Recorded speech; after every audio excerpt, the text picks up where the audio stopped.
She said, "If you get a DNA test, we are done," and my entire world just shattered. I am still shaking as I type this at 3 in the morning. My girlfriend Jessica just said the most devastating thing to me, and I think my whole world just collapsed. Those were her exact words when I brought up getting a paternity test for our 6-month-old daughter, Emma. The way she said it, with this cold look while bouncing Emma on her hip, made my stomach drop to the floor.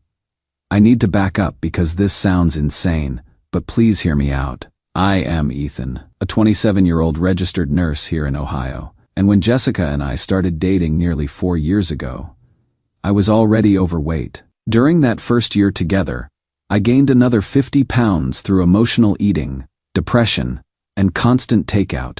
I was pushing 280 pounds at my heaviest, and with diabetes running in my family, I was basically a walking time bomb. Here's what I remember about Jessica during that first year. She would make these comments that I thought were supportive. "I love you exactly as you are, baby. Real men have curves too. Don't let anyone make you feel bad about your body, Ethan. I think you are absolutely perfect the way you are." Looking back now, maybe those should have been red flags. After that first year, I hit rock bottom when I couldn't fit into my scrubs and had to special order bigger uniforms. The embarrassment was crushing. So I committed to change. I started meal prepping, counting calories, hitting the gym at 5 in the morning before work. Lost 50 pounds in 10 months through determination and discipline. I felt incredible, stronger, more energetic, happier, and more confident than I had ever been. That is when Jessica's attitude shifted during year 2. She began making comments that felt like pinpricks. "Don't you think you are getting obsessed with this fitness thing?" When I would come home from the gym energized, she'd roll her eyes. "There you go, talking about the gym again." When I had declined takeout, she would say, "You are becoming someone I don't recognize." "Ethan, I miss the old you." I tried explaining that I felt amazing and wanted to be healthy, especially since we were building a future together. But Jessica seemed genuinely bothered by my transformation. The real problem started when Jessica got pregnant in year 3. During her pregnancy, I lost nearly another 50 pounds. I was down to 180, feeling like I could conquer the world. My energy was through the roof. My confidence solid. That is when Jessica went from subtle disapproval to outright hostility. She started accusing me of cheating. "I know what is really going on, Ethan. You think losing weight makes you God's gift to women now?" When my female co-workers would compliment my progress, Jessica would get bitter. "I bet all those nurses just love the new you, don't they? Must be nice getting attention from other women, while your pregnant girlfriend sits at home." I kept trying to reassure her that my weight loss was about health and being a good father, not attracting other women. But she seemed convinced my transformation was a personal betrayal. After Emma was born 6 months ago, everything escalated to psychological warfare. About 4 months ago, I suggested couples therapy because I was desperate to understand what was happening. We went to see Dr. Carter, a therapist in our area, for several sessions over 6 weeks.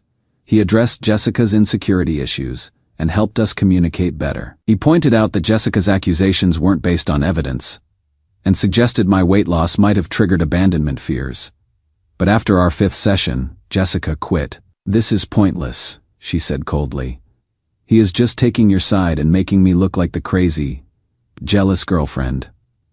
I am not going back." I tried explaining that Dr. Carter hadn't taken sides, but Jessica was adamant that therapy was biased against her. That is when the suspicious behavior started 3 months ago. Jessica began disappearing for hours while claiming she was running errands. She would announce casually, "I am just going to grab groceries, be back in an hour," then be unreachable for 4, sometimes 5 hours. When I would ask what took so long, she would get defensive and give vague explanations that never added up. Traffic was terrible. I ran into my friend Sarah and we talked for hours. The grocery store was packed, but she had returned with maybe 1 small bag of groceries and no other purchases. Her sister Melissa started making worried comments around this time. "Jessica seems really stressed lately. Has she talked to you about what is bothering her? Or Emma's such a good baby. But Jessica looks exhausted. Is everything okay between you two?" I thought Melissa was just expressing normal postpartum concern. I had no idea she was seeing red flags I was missing. But here is what made my blood run cold.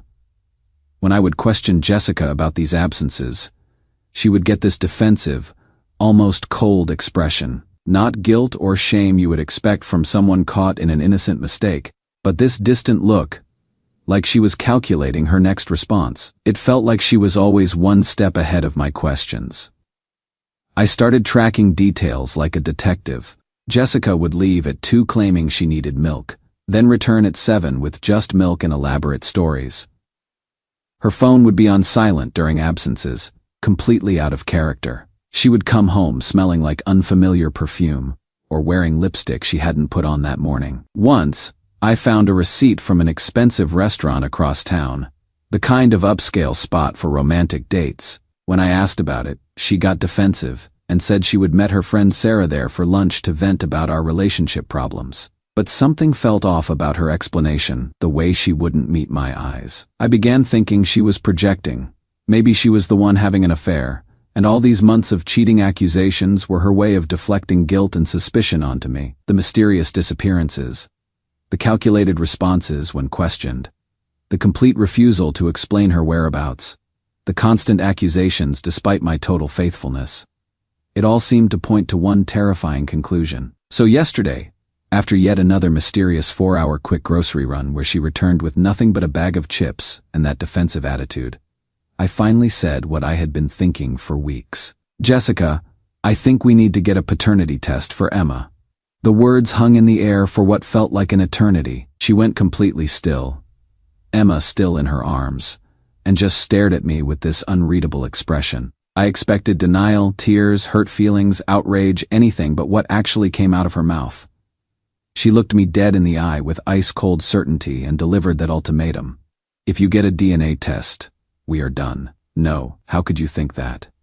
No, I cannot believe you would doubt me after everything we have been through. No, that is insulting and hurtful. Just a straight, emotionless threat to end our entire relationship and family if I pursued the truth. I felt the floor drop out from under me. Why would you say that? If Emma's mine, what is the problem with proving it? Because, she said with that same cold stare, the fact that you even want one tells me everything I need to know about what you really think of me and our relationship. Jessica, you have been disappearing for hours with no explanation, getting defensive when I ask questions, and accusing me of cheating for months. What am I supposed to think? That is when she got this expression I had never seen before on her face. Pure contempt mixed with something else. Triumph. Think whatever you want, Ethan. But if you file for that test, don't expect me to be here when you get your precious results. I am sitting here now at 3 in the morning, Emma's baby monitor glowing beside me, and I keep replaying that conversation over and over. If Emma is mine, which I believe in my heart she is, why wouldn't Jessica want to prove it and put this to rest? Why would she rather destroy our family than take a simple test? And why did she look almost pleased when she delivered that ultimatum? I contacted a family law attorney first thing this morning. Based on Jessica's increasingly suspicious behavior and her threatening ultimatum, I am filing for a court-ordered paternity test. I need to know the truth. And frankly, her reaction has convinced me that she is hiding something significant. Jessica packed her bags this afternoon and moved in with her sister Melissa, taking Emma with her. She will not return my calls, will not respond to texts asking about Emma's feeding schedule or doctor appointments. It is like she had this escape plan ready and was just waiting for the right moment to execute it. Am I completely insane for doing this? Part of me keeps wondering if I am overreacting, if the stress of new parenthood combined with her postpartum emotions are just clouding both our judgments. But that calculated look when I questioned her whereabouts haunts me, and that ultimatum.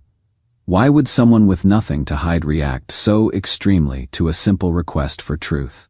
Update 1 6 weeks later. I have an update. Thank you for all your support on my original post. Your comments helped me realize I wasn't losing my mind. The court date was scheduled for Wednesday, but something changed everything.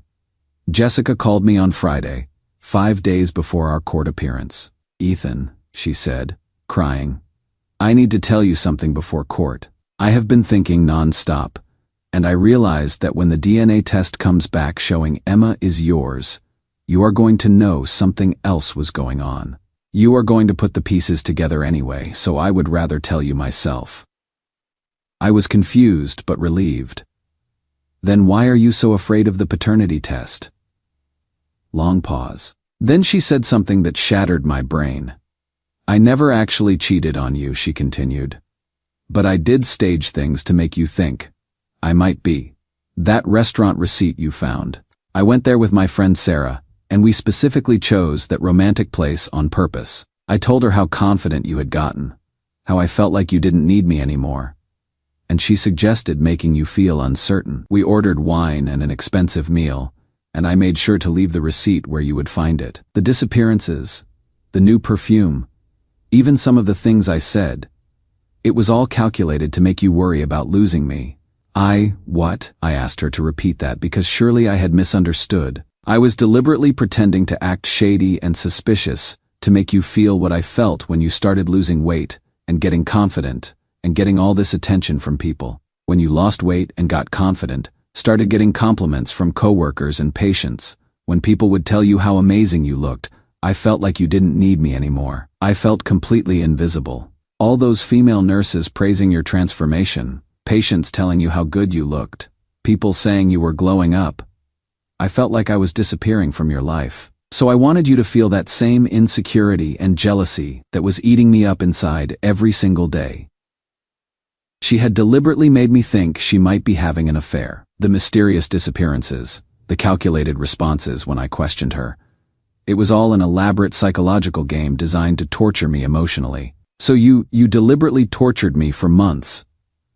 On purpose, I managed to ask. I didn't think you would actually demand a paternity test, she said, sobbing. I thought you would just get jealous and insecure and maybe pay more attention to me again. I thought you would need me again like you used to when you weren't so confident and independent, when I was overweight and depressed and psychologically dependent on her validation. I never meant for it to go this far. The ultimatum just came out when you mentioned the DNA test. I panicked because I knew if we did it and Emma turned out to be yours, you would realize I had been manipulating you this whole time, and you would leave me anyway. This woman had systematically destroyed my mental health, made me question my own sanity, and put me through months of psychological agony because she was jealous of my self-improvement journey. Jessica, do you understand what you just told me? Do you realize what you put me through? I know I messed up badly, but Ethan, we can work through this together. We can go back to Dr. Carter. I can make it up to you. I was just so scared of losing you when you got so different. Different, healthier, happier. Apparently these were threats to our relationship. The paternity test was still happening. I didn't trust a single word she said anymore. I felt like I was mourning two different relationships now. The one I thought I had and the one I will never have. She had been texting constantly since our conversation, alternating between apologies and saying I forced her hand by changing too much. The old Ethan would have forgiven me by now, she texted. The old Ethan understood that relationships require compromise. The old Ethan, the insecure, overweight, emotionally dependent version she could control. I am not responding anymore. My lawyer advised me to document everything but avoid direct engagement. Update 10 weeks after everything started. The paternity test results came back. Emma is 100% mine. Relief, but also confirmation that Jessica's psychological games were purely about control. Jessica showed up unannounced with Emma and the test results, acting like this scientific proof erased months of emotional abuse. See, I told you she was yours. Now can we rebuild our family and put this nightmare behind us?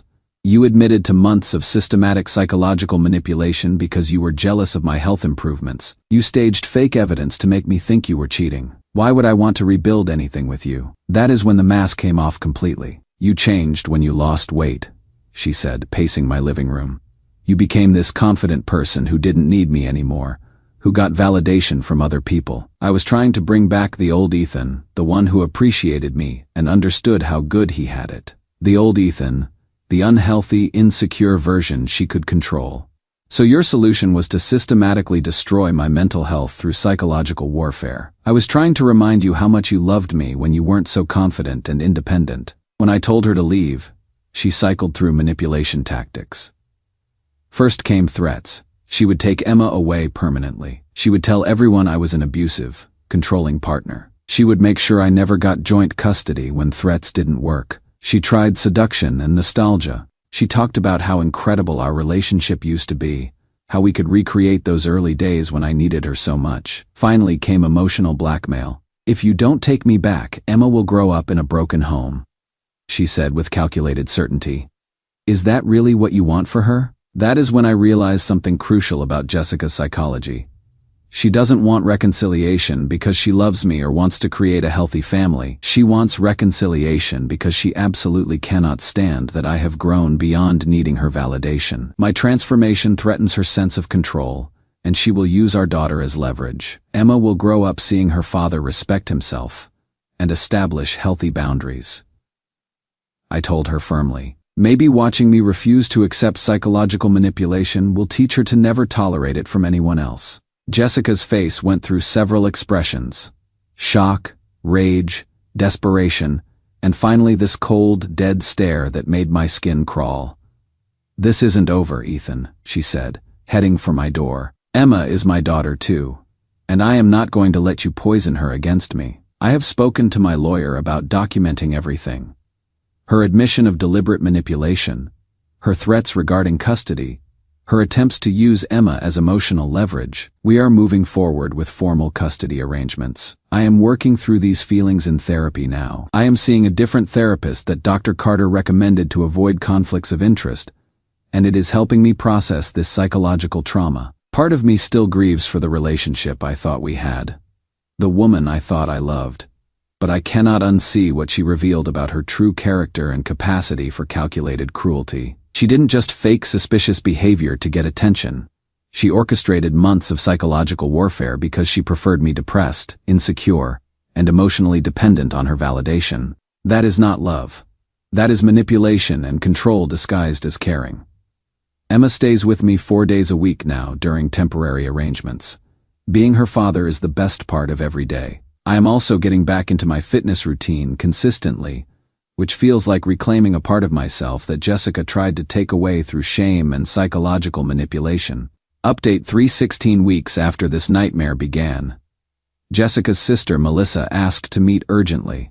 She explained, she had been quietly gathering evidence during custody proceedings because she was worried about Emma's well-being. What she revealed, I am still processing. She showed me screenshots from Jessica's group chat that she had accessed from Jessica's laptop while staying at her house. The messages made me sick and explained so much. Jessica had been calling my weight loss her worst nightmare, getting detailed coaching from friends on how to make me insecure again. The messages showed a systematic plan: make him think he is not the only option, act distant and mysterious. Confident men hate feeling insecure about their relationships. This manipulation strategy had been developed and refined over more than a year, with her friends actively encouraging the psychological games. "There is more," Melissa said, looking disturbed. "Jessica told me she hoped the stress would make you gain weight back. She researched online about how anxiety and depression affect weight gain. She wanted you miserable enough to revert to your old coping mechanisms and become her Ethan again. She was deliberately trying to destroy my physical and mental health to serve her need for psychological dominance." Jessica had also been building a character assassination case, telling our families I was a narcissistic fitness obsessive who neglected Emma for the gym. She was documenting my workout schedule as evidence of abandoning family responsibilities, preparing to claim I was an unfit father. While I was questioning my sanity, Jessica was orchestrating a comprehensive attack on my character. Melissa showed me more messages where Jessica complained I was too confident now and didn't need her validation like I used to. "I miss when he was grateful to have me and understood how lucky he was," she had written. "Now he acts like he has options." I finally understood the full scope of her psychology. Jessica's early comments about loving me as I was weren't acceptance or body positivity. They were strategic statements designed to keep me insecure, overweight, and psychologically dependent on her approval. "Why are you telling me all this?" I asked Melissa. "Because Emma deserves better than growing up around this level of calculated toxicity," she said firmly. "And because what Jessica did to you was systematic psychological abuse, even if she has convinced herself it was justified. You needed to understand what you are really dealing with in custody proceedings." Jessica had been planning to claim I was mentally unstable for demanding a paternity test, arguing that my fitness obsession demonstrated neglect of family responsibilities and that my paranoid behavior proved I was unfit to parent. I immediately forwarded all of Melissa's evidence to my attorney. Current status, after all this chaos. After months of court proceedings, psychological evaluations, and meetings with a court-appointed guardian for Emma, I now have primary custody 5 days a week. Jessica gets supervised visits twice weekly, while in court-mandated therapy specializing in manipulative behaviors. Her therapist confirmed she is recognizing destructive patterns, but genuine change will require years of work. The custody order is reviewed every 6 months as Jessica continues treatment. 1 year later, Emma is absolutely thriving under my care. I am currently training for my first half marathon this coming spring, surrounded by coworkers, friends, and family members who celebrate personal growth instead of resenting it. Every mile I run feels like reclaiming another piece of myself that Jessica tried to destroy through her psychological manipulation. For anyone told self-improvement is selfish, people who truly love and support you will be your biggest cheerleaders, not saboteurs. The right person will be proud of your progress, not threatened. If someone tries convincing you their manipulation was justified by your growth, that is not love, that is ownership. Girlfriend systematically faked cheating behavior for over a year to manipulate me back into being the depressed, overweight person she could control. When I demanded a paternity test, she confessed to calculated psychological abuse. I chose my daughter's well-being over a toxic relationship.